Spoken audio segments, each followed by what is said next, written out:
Hace unos años empecé a investigar dos cuestiones paralelas en el tiempo, que una de ellas era Xavier Mina, el guerrillero navarro, después de terminar la guerra napoleónica y haber sido detenido, recabó en México, pero previamente había estado en Estados Unidos, en Florida, negociando precisamente con el que había sido su mayor enemigo, José Bonaparte, que estaba refugiado en una mansión en Florida. Y también estuve investigando por aquella época, hace como 10 o 12 años, estuve investigando a Santa Cruz, al cura Santa Cruz, que había participado en la Segunda Guerra Carlistada, y después de su azaroso pase por las provincias vascas, tanto del sur como del norte, el exilio en Nantes, en Lille y en Londres, pues estuvo 15 años en Jamaica, ¿no? Me parecía increíble que alguien que había salido de un pueblo tan pequeñito de Guipúzcoa como Hernialde terminase en Jamaica, que podía ser la antítesis de lo que era él, incluso como persona, ¿no? Investigando a estos dos personajes, en un viaje que hice a México, de repente me encontré en una conferencia sobre vascos que habían dejado huella en México, me encontré con un personaje que no había conocido jamás y que nunca lo había citado, ¿no? Aquel personaje se llama Martín Arbezu, que había nacido más o menos a mitad del siglo XIX, en 1852 concretamente. Había nacido en Hernani, en Guipúzcoa, y que había pasado por México precisamente cuando Maximiliano, el emperador Maximiliano, había luchado contra Juárez. Había ido a México a comprar armas y a partir de ahí pues empezó una pista de una investigación que para mí durante estos últimos años ha sido apasionante, ¿no? Apasionante porque a medida que iba descubriendo cosas, pues el personaje se me hacía muchísimo más interesante, muchísimo más increíble, y en algunos momentos incluso de su vida me parecía que algunos de los pasajes eran inverosímiles, ¿no? Pero bueno, así resulta con todas las investigaciones, y los que nos dedicamos a estas cosas, pues sabemos que muchas veces la pasión con lo que abordas esa investigación al final contagia lo que vas a escribir sobre ella, y yo creo que es lo que ha sucedido en este libro, ¿no? Estamos hablando de Martín Arbezu, la increíble historia de Martín Arbezu,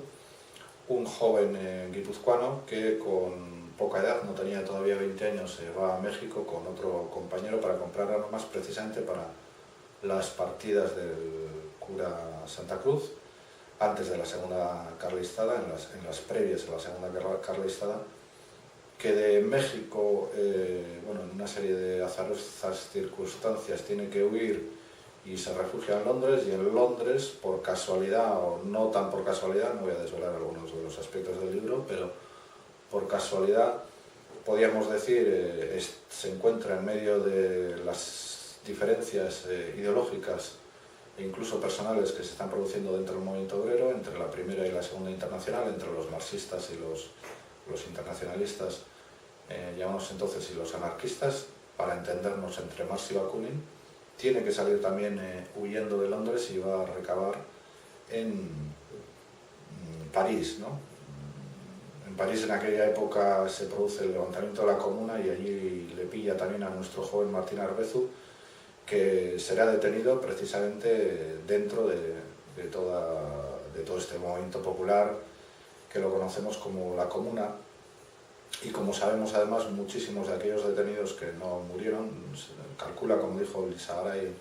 en su libro La Comuna de París, por cierto también editado en Chalaparta, murieron entre 20 y 30.000 personas, y muchos de aquellos detenidos fueron deportados a Nueva Caledonia, frente a las islas de Nueva Zelanda y frente al continente, o frente a las tierras de Australia, ¿no? Lo que sería, estaríamos hablando de 1872, 1873, ¿no?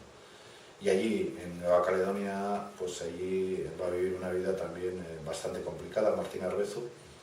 y finalmente logrará venir al continente, ¿no? Esta parte probablemente sea la más desarrollada del libro, la que forma parte de esta última etapa en esta vida tan agitada y tan rápida que va a llevar el propio Martín Arbezu en estos años de su vida, ¿no? Bueno, es un libro apasionante, casi diría yo que es un libro de aventuras, cuando hay algunas tragedias y algunos dramas por detrás. Decir que es un libro de aventuras quizás puede parecer un poco estrambótico, incluso pedante, pero bueno, es un libro en el que yo personalmente he puesto muchísima pasión, mucho tiempo obviamente también para conseguir investigar la vida de Martín Abreu, pero muchísimas ganas. Yo desde luego quedé tocado de por vida casi para investigar lo que fue y lo que ahora leeremos en lo que es la increíble